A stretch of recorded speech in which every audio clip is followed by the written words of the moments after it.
Welcome back to week 8 of DSR, and things are going strong. My goal for week 8 is to get to 500 subscribers. We had an amazing week last week, and things are going strong already. So thanks everybody who's been with me. And if you haven't subscribed yet, please please help me out. But first up, before I talk about the mechanics of Topple, I want to talk about the fantasy of Topple. And personally, um, this is not one that ever made sense to me. It didn't make sense that you're swinging such a heavy weapon like a maul around. Like the momentum would throw you off balance. It just didn't make sense to me. And it didn't look cool in my head, right? I would always want to be swinging an axe or a sword. Until I saw this movie, which is called Violent Night. Um, and this character, who, yes, is Santa Claus, they have this. I'm going to minimize the spoilers as much as I can, but it's been out for a couple of years. Um, he was a Viking warrior and a very good one, a very competent warrior. He always won, but he was a bad person. He loved slaughter. He loved, the blood frenzy and the bloodthirst, and he got into it. And at some point, he had this awakening and decided he wanted to be different. They don't go into what it was in that movie, but he had some sort of awakening, and it seemed to be like a deliberate choice, where he just had this realization that he didn't want to be that way anymore, and he started making different decisions to change himself into a different kind of person, deliberately not seeking out violence anymore, and instead avoiding violence and trying to do good things. And then, became Santa Claus somehow. Um, but that doesn't mean he's a weak character, right? He still, when pressed, like when violence is brought to him and he can't stop it or prevent violence on other people, he throws down. Okay. So it's actually a very interesting character, and I personally, it's this movie has an egregious amount of violence and gore, just over the top, completely unnecessary, over the top. But it's called Violent Night, right? So I guess you got to expect it. Um, it's not my favorite thing. If you don't like that, maybe don't watch the show. Um, but there were so many other things I enjoyed about this movie that I still like the movie overall. And one of those things was how he used this weapon, right? When he was a Viking warrior, he had this hammer. He calls it a hammer and it had a name, I think, that was his favorite weapon. He loved it, and he smashed so many skulls with it. Was it Skull Smasher, Skull Crusher, something like that? Now this isn't that weapon. This is just a sledgehammer he picked up in a garage. He gets his weapon later. But they have these battle scenes that show him swinging and fighting with this thing that completely dispelled this, I guess, incorrect notion in my head that if you know how to fight with one of these, you make the momentum and weight work for you instead of against you. It was amazing to see. And by the way, not only is this a great example of a multidimensional character, so that you don't have just a one-dimensional character, right? This guy had multiple story arcs. He has kind of this darkness, but also this good side. Um, he used to be bad, now he's good, and then he kind of got jaded again, and then he has to find his way back to being good again. Multiple interesting story arcs, a multi-dimensional character, not just one thing, right? Not just a self-righteous paladin, right? Which is not at all necessary. I don't recommend playing paladins that way. It's way overdone, and frankly, I think a boring trope, and kind of off-putting to the other players at the table. If you act self-righteous to the other players, or even the NPCs, which means you're actually directing it at the DM, that's not fun for the other people. Okay, so don't play that way. If you're going to be the chaotic, stupid barbarian, don't play that way. Actually, like, don't do that. Barbarians were not stupid people, right? Real world barbarians were not idiots. They didn't charge into dangerous situations just because. And that's a boring way to play. You are taking the opportunity for choices away from the other players, and it's boring to see as a DM, right?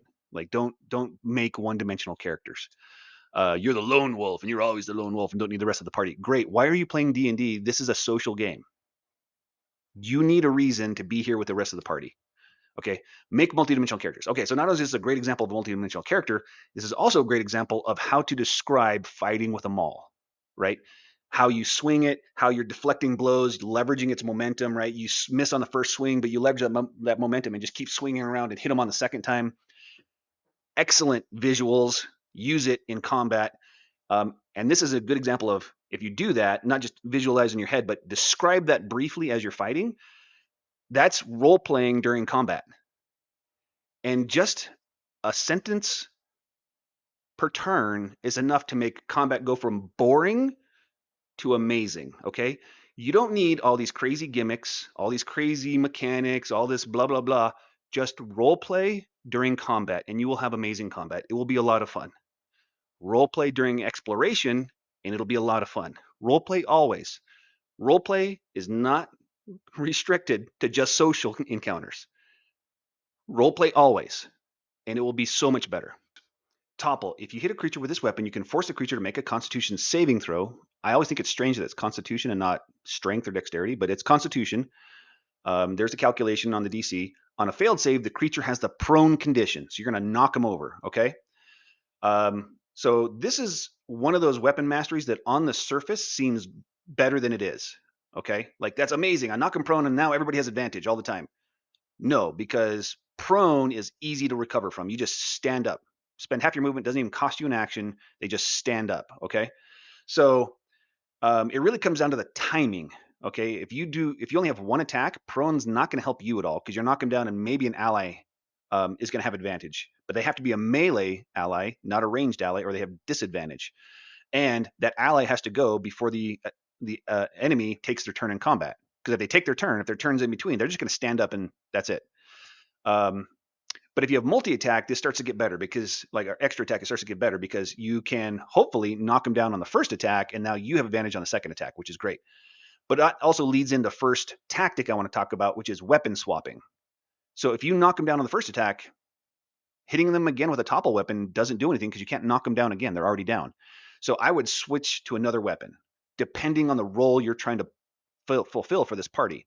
If you're the tank, maybe hit them with slow, because standing up from prone takes half their movement speed, and slow reduces their movement speed by 10. So you've really hampered their ability to move around and get to the back line, okay? Which is one of the things you want to do as a tank. So maybe topple and slow. If you're a frontliner and you're not a tank, so you're not built to just take a huge amount of damage, and you don't have a tank in the party, there's just two frontliners or something like that. Maybe I would hit them with sap, right? To reduce the amount of damage you and the other frontliner are taking, because sap just gives them disadvantage on the next attack against anyone. It doesn't sound sexy, but it is useful. And if both of you are doing that kind of thing and every enemy is sapped, then that means on at least one of their attacks, which often they only have one or two until really high tiers, then they maybe have 3 or 4. But you're still talking about a significant damage reduction on a significant portion of their damage opportunity. So if you sap everybody, that's a big reduction. So that's a good one to go for. The other natural one is cleave, right? You knocked him down. Now you have advantage on your attack. Let's cleave, right? Have a better chance to hit that cleave weapon and a better chance to trigger the second attack, the secondary cleave attack, if somebody else, another enemy, is within reach.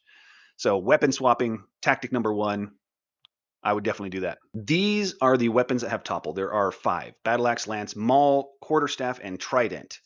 So you got 2 heavy weapons, the lance and the maul, or the two-handed weapons. The lance and the maul.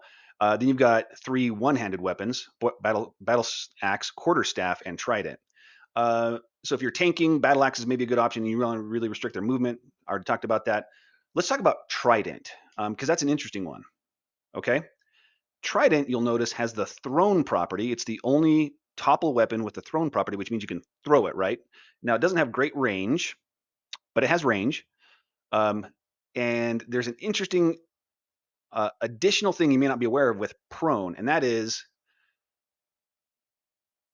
flying. A flying creature who is knocked prone falls out of the air, and they immediately fall 500 feet or hit the ground, whichever's first, right? So unless they have the hover property, which maybe you've seen that on stat blocks, you're like, why? What does hover mean? Hover means if they're knocked prone while flying, they stay in the air. So they just hover there without continuing to move. Okay, so if they don't have hover and you knock them prone, fall out of the sky. Okay, and the trident you can throw at flying creatures. So you can be knocking flying creatures out of the sky with tridents. And they take an additional, yes, that's how falling sounds. They take an additional 1d6 damage for every 10 feet they fall. So let's say you get sharpshooter, because you want to, you're specking as anti-aircraft an anti-aircraft ranged attacker. You are throwing tridents because sharpshooter makes it so that you no longer have a penalty for long range. So your whole range without any kind of disadvantage is 60 feet. So you're now hitting things at 60 feet. And if you hit them at 60 feet, like the dragon, right? There's no size limitation on Topple. You can hit a gargantuan dragon with your trident at 60 feet away. It'll drop out of the sky, hit the ground, land prone, taking an extra 66 damage on top of whatever you did with Topple or your trident. Yeah, like, Tiamat flying through the air, 60 feet drop. It can be anything. Now, Tiamat's got legendary resistances, right? So unless she's burned through them all, she's not going to fall. But that would be a great way to burn through them, right? Just keep top, and you're a fighter, so you can do that 4 times because you're, level 20 fighting Tiamat. 4 tridents, yeah, she's probably going to want to use her legendary resistances to not fall out of the sky and take an extra 66 damage and land prone and kind of be stuck there. Or, she's at least got to like spend half her movement to stand back up again, right? So then you use your, once you get on the ground, then you use the your slow mastery. Maybe you got slasher, so you reduce her speed by 20, right? Like, these are some great combos. And the last tactic that came to mind is comboing this with Brutal Strike. I've seen a lot of people, or at least, optimizers online and YouTube, complain that Brutal Strike from the Barbarian, the level 9 feature, you're giving up one of your reckless attacks to do this Brutal Strike, which only does 1d10 more damage, which almost compensates for losing the advantage, and then a secondary effect. And that this is, why they do that is too punishing. Immediately comes to mind, combo this with Topple, right? So you go reckless, first attack, you keep the advantage, you hit him with Topple, hopefully knock him down, and if you do, you no longer need reckless to get advantage. And it says, I underlined it, you forego any advantage on the strength-based attack roll. I think some might be interpreting that as you forego all sources of advantage. With natural English language processing, that's not how you should interpret that. When it says you forego any, it doesn't mean all. It's like if it said you can't have any advantage, any source of advantage, then that would mean that you can't have advantage in any way. But it says you can forego, which is choose. So you can choose to give up any one of the sources of advantage you have. So if you have advantage from 2 sources like reckless and prone, you can give up one from reckless. They're still prone. Yeah, they're still prone, and you still have advantage. Like that's clear. I can't see how you would interpret that any other way. If there's something I'm missing, like a sage advice on this, which I don't think, because I read the whole sage advice again a couple of weeks ago, that just makes sense to me. And why would you not be able to benefit from prone? It makes no sense that you couldn't benefit from prone because you're making a brutal strike, right? Everybody else on every other attack and everything they're doing, all the other melee characters are getting advantage from the target being prone, but because you're brutal striking, you suddenly can't get advantage from prone. That doesn't make any sense. That's illogical, and I don't think, and that's not how you would parse this English, right? Forgo means choose. Any, when it says any like that, it's a minimum of 1. I guess you could choose more, right? Any, you could give up more sources of advantage, but to qualify for any, you at least have to do 1, but you're not required to do more than 1. Okay? So you get advantage on both attacks, even with Brutal Strike. Combo your Maul with a Great Axe. You've already got them down. Second attack, Great Axe, still advantage because they're prone. Brutal Strike on that Great Axe attack on the first, the first target. Boom. Great combo. Of course, you got to decide whether it benefits or it's worthwhile to do it depending on the difference in magic level between the 2 weapons. But assuming they're relatively close, an extra attack from Cleave is way better than just hitting them with another, slightly better magic maul. All right, so I just want to demonstrate the positioning and timing aspects. So here we are. We've got a frontliner who's using a maul. We've got a tank who's using a battle axe. We've got a ranged attacker, a skirmisher, a blaster. That's your party. We're up against 3 types of goblins, 3 kinds of goblins, and 2 hobgoblins. And I just rolled randomly. I didn't even change things. I just rolled randomly the initiative order. This is what it came out. I didn't use any specific stats. They just all had a +1 on their initiative roll. So This is just how the dice fell, which is actually fairly representative of the randomness of combat, right? Okay, so Maul, and that's not the name of the character, that's their weapon, but maybe it should be the name of the character. They're Darth Maul. No, they're Saint Maul. Ooh, that's a good idea for character. I'm going to write that one down. Yeah. All right, Saint Maul. Ooh, that's just cool sounding. Yeah, Saint Maul. Okay, so you're first, and you might think, okay, I'm just going to attack this guy, right? Here, let's switch this. Attack this guy. But if you mouse over the initiative order, at least in roll 20, you can see when they go. So if you attack that guy, he's going to remain prone until after the ranged attacker's turn, and after the blaster's turn. And the blaster maybe wants to use firebolt because they don't want to waste a fireball on these guys. So maybe they want to use a firebolt, but now they'll have both of them will have disadvantage on their attack against this guy, which is maybe the one they want to try to get if they are prone during their, still prone when they take their turns, which this guy will be. So maybe you want to attack somebody else who's further up in the initiative order, like this goblin. So maybe you move here and attack this goblin so that he will stand up before anybody else has to go. And the only other person you'd worry about are the skirmisher and the tank, who are last in the initiative order.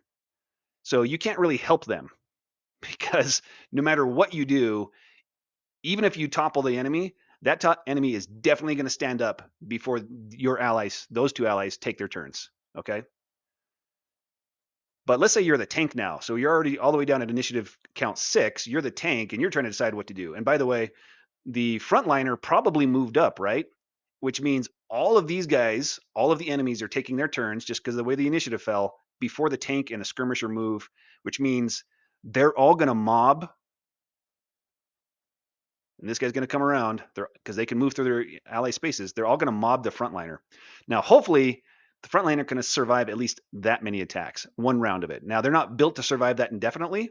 I mean, nobody is, but they're not built to survive that for even 4 rounds.